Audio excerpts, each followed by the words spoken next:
The stars had always seemed peaceful to those who watched them from Earth. But in the cold darkness between those stars, something ancient and cruel had been watching humanity for a very long time. The Valoran Dominion had ruled the galaxy for 300 cycles. They were tall creatures with gray skin and 4 eyes that saw everything. They had conquered hundreds of worlds and enslaved dozens of species. Their method was simple and effective. They would find a new species, test them, and then decide their fate. The weak became slaves. The strong were destroyed before they could become a threat. When their scout ships found Earth, the Valoran leaders gathered in their great hall to discuss what they had discovered. The images on their screens showed a blue and green world filled with small, soft creatures who spent most of their time fighting each other. Admiral Chorus stood before the High Council. He was old, even by Valoran standards, and he had overseen the conquest of 17 worlds. He looked at the data about humans and let out a sound that was close to laughter. "These creatures are perfect for labor," he said. "They are weak. They have no natural weapons, no claws, no armor. They cannot even survive in the vacuum of space without machines to help them. Their world is divided into hundreds of small territories that constantly fight each other." The council members agreed. This would be the easiest conquest in Dominion history. "Send the testing force," Chorus ordered. "Let us see how they respond to pressure." 3 Valoran warships dropped out of faster-than-light travel near the edge of human space. Their target was simple: 3 small mining stations that floated in the asteroid belt between Mars and Jupiter. These stations held about 7,000 human workers and their families. They were not military targets. They were just ordinary people doing ordinary jobs. The attack lasted less than 10 minutes. On Earth, it was the middle of the night when Captain Taiho received the emergency signal. He was 34 years old, a pilot in the Earth Defense Corps, and he had spent his entire career training for a war that everyone said would never come. He sat up in his bed and read the message on his screen 3 times before his mind could accept what it said. All 3 mining stations were gone. Every person on them was dead. Taiho's hands began to shake, not from fear, but from something else. His younger sister Yuna had been working on Station 7. She had taken the job to save money for medical school. She had sent him a message just 2 days ago, complaining about the food and asking him to visit soon. He tried to call her. No answer. He tried again. Nothing. The official report came an hour later. The attack had been carried out by unknown alien vessels. They had not tried to communicate. They had not made any demands. They had simply arrived, destroyed everything, and left behind a single recorded message in broken human language. "Your species has been evaluated. Await judgment." Taiho sat alone in his small apartment and watched the sun rise over the city. He thought about Yuna. He thought about her laugh and how she always burned the rice when she tried to cook. He thought about the 7,000 other people who had been alive yesterday and were now nothing but dust floating in space. Something changed inside him that morning. The grief was there, yes. It sat in his chest like a heavy stone. But there was something else growing alongside it, something cold and patient, and very, very dangerous. Across the world, the same thing was happening in millions of other hearts. The Valoran Dominion had made their first mistake. They had assumed that humans would react to this attack the way other species had reacted. They expected panic. They expected fear. They expected humans to fall to their knees and beg for mercy. They did not understand what they had awakened. In Seoul, General Dongsu called an emergency meeting of military leaders from 12 nations. For the first time in history, these leaders did not argue about borders or resources or old grudges. They sat in silence and watched the footage of the destroyed stations. "What do we know about them?" someone asked. "Almost nothing," Dongsu replied. "Their ships are faster than ours. Their weapons are more powerful. We have 47 combat-ready vessels. Based on the energy signatures, they have thousands. Then we cannot win, another general said. Dongsu looked at him for a long moment. The question is not whether we can win. The question is what kind of species we want to be. Do we surrender and hope for mercy from creatures who just killed 7,000 civilians without warning? Or do we fight? No one spoke. No one needed to. In a hospital on the edge of the asteroid belt, a young woman opened her eyes. Her name was Yuna. She had survived the attack by hiding inside a cargo pod that had been blown clear of the station. She had floated in the darkness for 11 days, drinking recycled water and eating emergency rations that were meant for 2 days at most. The doctor said it was a miracle. They said no one should have been able to survive that long in those conditions. Yuna did not care about miracles. When she was strong enough to speak, she asked only one question. When do I report for duty? The galaxy's deadliest species had been tested, and now they were awake. The Galactic Council met on a world called Cirrus Prime. It was a neutral place where representatives from 42 different species gathered to discuss the affairs of the galaxy. The Great Hall was built to hold creatures of all sizes, from the tiny, insect-like Creel to the massive, stone-bodied Gorath. Today, every seat was filled. They had come to witness the formal judgment of humanity. Ambassador Belos of the Veloran Dominion stood at the center of the chamber. He was tall and proud, his 4 eyes scanning the crowd with the confidence of someone who had never known defeat. Behind him, holographic screens displayed images of Earth and its people. "Honored representatives," Belos began, his voice filling the vast space. "We are here to discuss the species known as humans. Our testing force has completed its evaluation, and the results are clear." He gestured to the screens. Images appeared showing humans fighting in wars, polluting their rivers, cutting down their forests. The gathered aliens watched with expressions that ranged from disgust to pity. "They fight among themselves constantly," Belos continued. "They destroy their own environment. They have no telepathy, no natural armor, no venomous defense systems. Their bodies are fragile. A fall from a small height can break their bones. They require sleep for 1/3 of every day, or they begin to fail. Their natural lifespan is laughably short." Several delegates made sounds of agreement. The evidence seemed clear. "Our assessment is complete," Belos declared. "Humanity will be processed for labor service within 1 standard rotation. This session is merely a formality to—" "May I respond?" The voice was soft, almost gentle. It came from the smallest seat in the chamber, where a single human woman sat alone. Her name was Yunji, and she was Earth's only representative at this council. She was not a soldier or a politician. She was a scientist who had spent her life studying alien biology.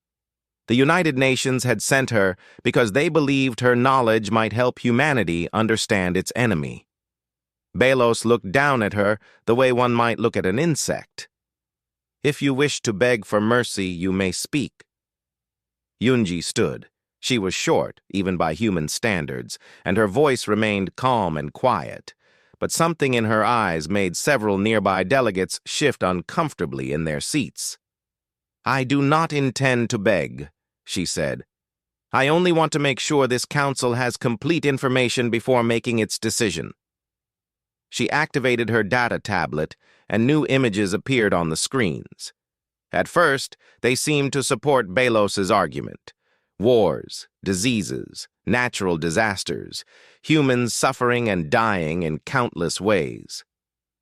"You see," Belos said, "a species that cannot even protect itself from—" "Please watch," Yunji interrupted.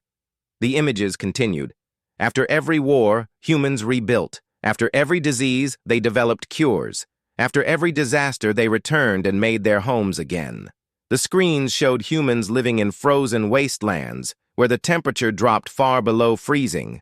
They showed humans surviving in deserts where nothing else could live. They showed humans climbing the highest mountains and diving to the bottom of the deepest oceans. "We are pursuit predators," Yunji explained. "On our world, we were not the fastest animals or the strongest, but we were the most persistent. We would follow our prey for days without stopping. They would run and hide and run again, but we would always keep coming. Eventually, they would collapse from exhaustion, and we would still be walking toward them." The chamber had grown very quiet. "Our bodies can heal from injuries that would kill most species in this room. We can function without sleep for days when necessary. We regularly consume substances that are poisonous to other life forms and call them spices and alcohol. We break our bones, and they grow back stronger. We lose limbs and learn to fight with what remains." She looked directly at Belos. "You killed 7,000 of our people to test us, civilians, families, children." Her soft voice carried through the silent hall like a knife through cloth. "You wanted to see how we would respond to pain and loss. You wanted to see if we would break." Yunji smiled, and something about that simple expression made Belos take a small step backward. "On Earth, we have a saying, 'What does not kill us makes us stronger.' You have not destroyed humanity, Ambassador. You have united us for the first time in our entire history. Every nation on our planet is now working together. Every factory is producing weapons. Every scientist is studying your technology." She paused and let her words sink in. "You tested us to see if we were dangerous, and now you have your answer. We were not dangerous before. We were too busy fighting each other. But you have given us a common enemy. You have shown us exactly what we needed to become." Belos tried to speak, but no words came out. "This council can do whatever it wishes," Yunji continued. "You can side with the Dominion. You can ignore what is coming, but I want you all to remember this moment. Remember that I stood here and told you the truth." She gathered her things and walked toward the exit. "We did not start this war," she said without turning around, "but we will finish it." The doors closed behind her, and the great hall remained silent for a very long time. On Earth, the factories never stopped. Day and night, the sound of metal being shaped and welded filled the air in every major city. Workers who had spent their lives building cars now built warships. Engineers who had designed phones now designed weapons.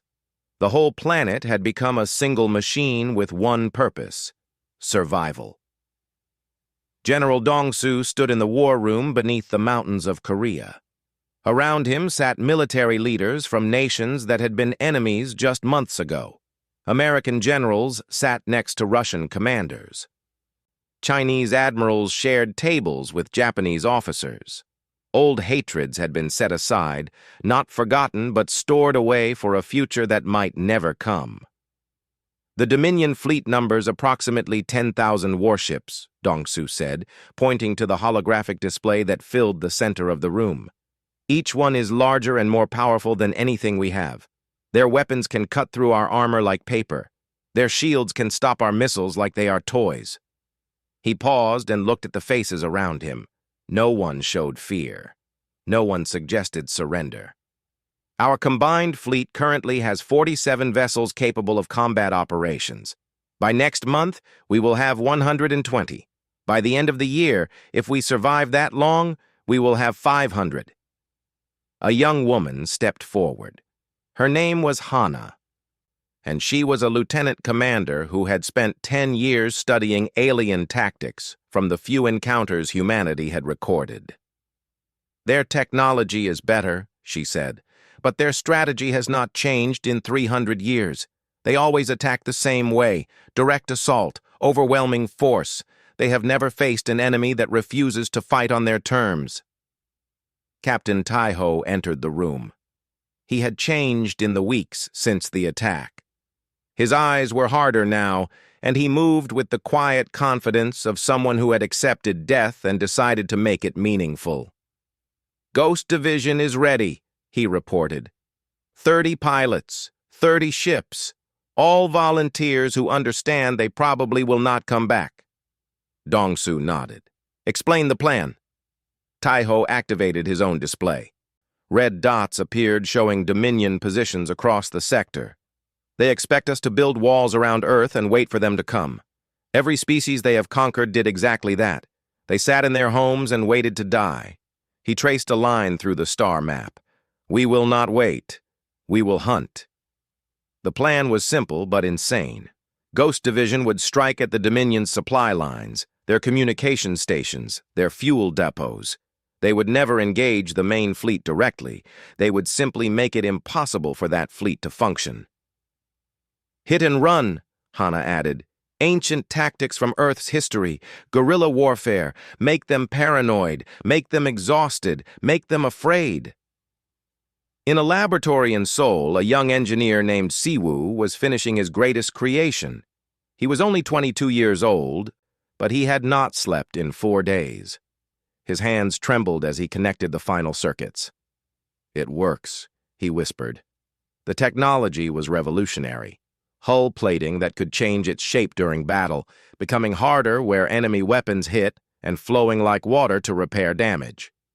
He had gotten the idea from watching how human skin heals from wounds. Across the city, Dr. Minji was making her own discovery. She had spent weeks studying the biological data that human spies had stolen from Dominion databases. What she found changed everything. They cannot handle fear, she told Dong-su in an urgent video call. Their brains process it completely differently from ours. When a Valoran feels fear, it paralyzes them. They freeze. They cannot think or act. And humans? Dong-su asked. Minji smiled grimly. Fear makes us faster. Stronger. More dangerous. It is called the fight-or-flight response. To us, fear is fuel. To them, it is poison. The first attack came 3 weeks later. Ghost Division struck 17 Dominion outposts in a single night. They appeared from nowhere, destroyed their targets, and vanished before reinforcements could arrive. They left no survivors, but they also left no bodies.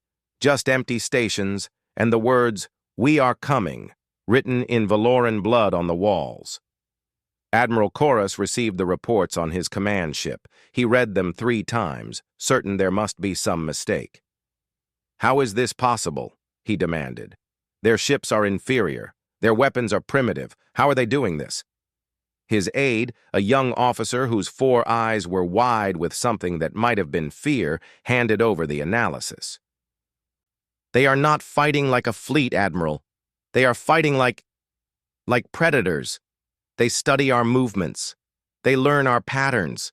And then they strike where we are weakest. Chorus crushed the report in his hand. Then we will crush them with overwhelming force. Send the main fleet to Earth. We will burn their planet to ash. But as he gave the order, something cold touched his spine. It was a feeling he had not experienced in centuries.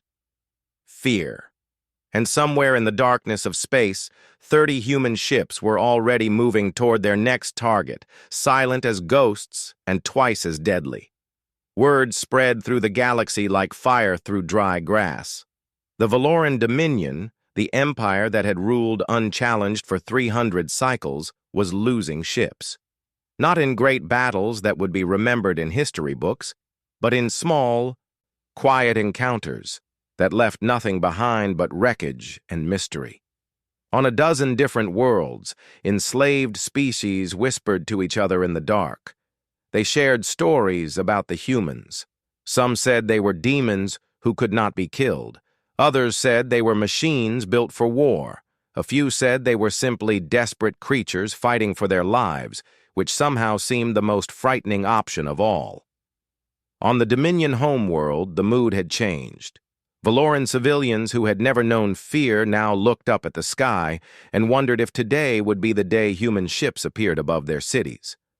The government tried to maintain calm, but the reports from the front lines could not be hidden forever. Bora was a historian. She had spent her entire life studying the rise of the Dominion and the fall of every species they had conquered.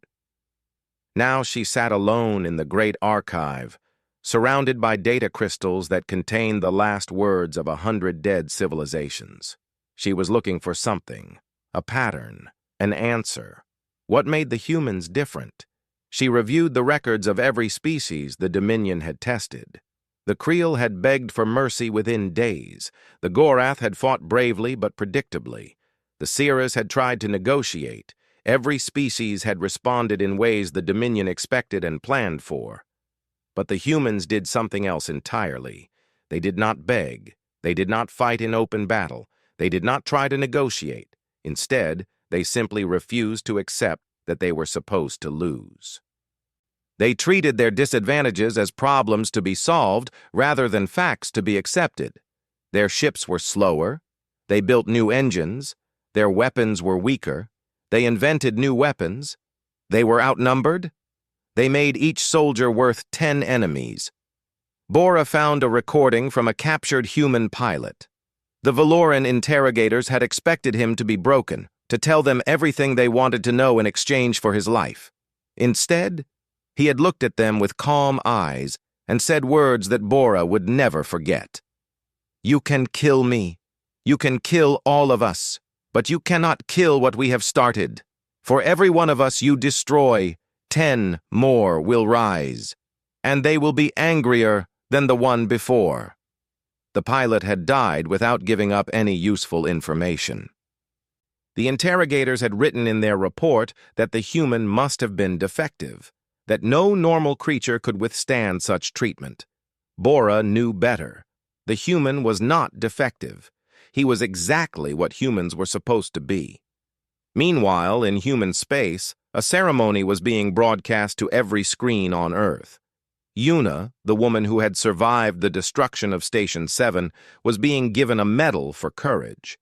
She stood straight despite the injuries that had not fully healed, and she did not smile when the cameras pointed at her. "I am not brave," she told the reporter who asked how she felt. "I was scared every moment I was in that cargo pod. I thought I was going to die. But fear is not the opposite of courage. Giving up is the opposite of courage. As long as you keep fighting, you are brave enough." Her words spread across the galaxy. Enslaved species heard them and began to believe that perhaps they did not have to accept their fate either. The Galactic Council called an emergency session. They demanded that the Dominion and humanity meet for peace talks. Admiral Koras had no choice but to agree. His supply lines were in chaos. His officers were starting to question his leadership. For the first time in his long career, he was not certain of victory. The meeting took place on a station in neutral space. Koras sat on one side of a cold metal table. General Dongsu sat on the other. Between them was nothing but air and centuries of misunderstanding. "Name your terms for surrender," Koras said. His voice was tired. "The Dominion is prepared to be generous to those who submit peacefully." Dongsu did not blink. "I think you have misunderstood the purpose of this meeting." "Then why are we here?" "To give you a chance." Dongsu slid a small data chip across the table. "On this chip is a list of every species you have enslaved, every world you have stripped of resources. You will release them all. You will return what you have taken, and you will leave humanity alone." Koras stared at him as if he had grown a second head. "You cannot be serious. You are a single world. We are an empire that spans—" "I know exactly what you are," Dongsu interrupted. "I know how many ships you have and how many soldiers serve you. I also know that 3 months ago, you thought we would be the easiest conquest in your history. How is that working out for you?" The Admiral had no answer. "You have seen how we fight to survive," Dongsu continued. His voice was quiet but heavy, like stones falling into deep water. "You have not seen how we fight for vengeance. On our world we have a saying, 'Beware the anger of a patient man.' We have been patient. We have been careful. We have been testing your defenses just as you tested ours." He stood to leave. "You have 1 cycle to accept our terms. After that, the testing period ends." Koras sat alone in the room for a long time after Dongsu left. His 4 eyes stared at the data chip but did not see it. For the first time in 300 cycles, a Velaran admiral was truly afraid. The Dominion refused humanity's terms. Admiral Korra sent his response with the arrogance of 300 years of victory behind him. He called the humans foolish. He called them doomed. He said that when his fleet arrived at Earth, they would make the attack on the mining stations look like a gentle warning. He did not understand that his words were exactly what humanity had been waiting for. The war that followed would be remembered for 1,000 generations. It would be studied in military academies across the galaxy. It would become legend, and then myth, and then something close to religion. But for those who fought it, it was simply the longest and hardest thing they had ever done. Within 6 months, human engineers had taken apart captured Valoran ships and figured out how every piece worked. Within a year, they had built better versions. Siwoo's adaptive hull technology became standard on every human vessel. Dr. Minji's research into Valoran biology led to weapons that could disable enemy soldiers without killing them, turning their own fear response into a prison. The real surprise was the Allies. 4 enslaved species rose up against the Dominion when they saw that someone was finally fighting back. The insect-like Creel, who everyone thought were too broken to resist, turned out to be brilliant saboteurs who could crawl into spaces no one else could reach. The massive Gorath, who had been forced to work as living siege weapons, now used their strength against their former masters. The human fleet grew from hundreds to thousands, not because humans were building that fast, but because others were joining the fight. Species that had given up hope found it again in the strangest place, a small blue world filled with creatures who refused to accept defeat. Lieutenant Commander Hana led the assault on the Dominion's largest shipyard. She used tactics from a war on Earth that had happened over 1,000 years ago. The Valorans had never seen anything like it. They expected enemies to come straight at them. Instead, Hana's forces came from everywhere at once, striking weak points that the Dominion did not even know they had. Captain Taiho led Ghost Division in the final push toward the Dominion homeworld. His sister Yuna flew at his side, her ship marked with 7 stars, one for each friend she had lost on Station 7. They did not speak about revenge. They did not need to. Every pilot in the formation understood what this moment meant. The battle above the Dominion homeworld lasted 3 days. It was brutal and costly. Humans died. Allies died. Ships burned and broke apart in the cold darkness of space. But slowly, inevitably, the Dominion defense began to crack. Admiral Chorus watched from his command center as his fleet fell apart around him. He had commanded this navy for longer than most species had existed. He had never lost a war. He had never even imagined losing a war. Now he sat in his chair and watched everything he had built crumble. He activated a transmission to the Galactic Council. His voice was hollow, emptied of all the pride and arrogance that had defined him. "We tested them," he whispered. "We thought they were weak. We thought they were prey. We were wrong." On the surface of the homeworld, something unexpected happened. The human ships descended through the atmosphere, but they did not burn cities. They did not destroy buildings. They landed, and soldiers came out, but they did not start killing. They started liberating.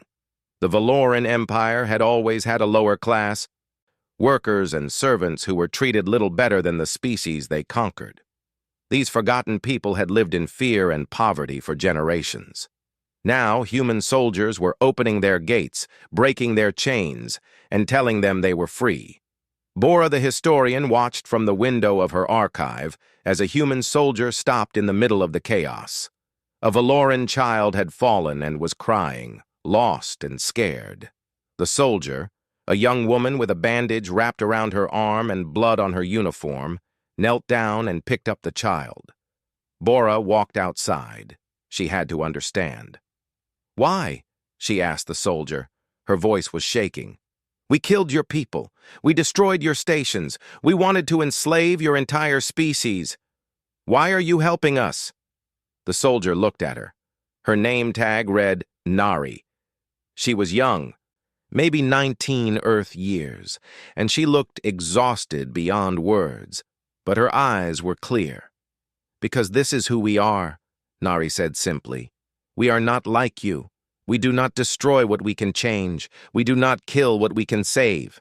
She handed the child to a nearby medical team and turned back to Bora. Your leaders made a choice. Your people did not. And even your leaders will have a chance to answer for what they did instead of just being killed. That is what justice looks like where I come from. The Valoran Dominion fell that day, not to fire and death, but to something far more powerful, something the galaxy had never seen from a conquering species: mercy. General Dongsu's final broadcast reached every corner of the known universe. His face was tired but proud. Behind him, humans and aliens worked together to rebuild what the war had broken. The war is over, he said. The Dominion is finished. But this is not a moment for celebration. It is a moment for remembering. We remember those we lost. We remember why we fought. And we remember that victory means nothing if we become the monsters we defeated. He paused and looked directly into the camera. To any species watching this, you do not have to be alone. You do not have to be afraid. Humanity stands with you now. We are small and we are fragile and our lives are short, but we adapt, we endure, and we never ever stop fighting for what is right. He straightened his shoulders. Test us at your peril. The transmission ended. The galaxy had found its deadliest species, and humanity had found its place among the stars.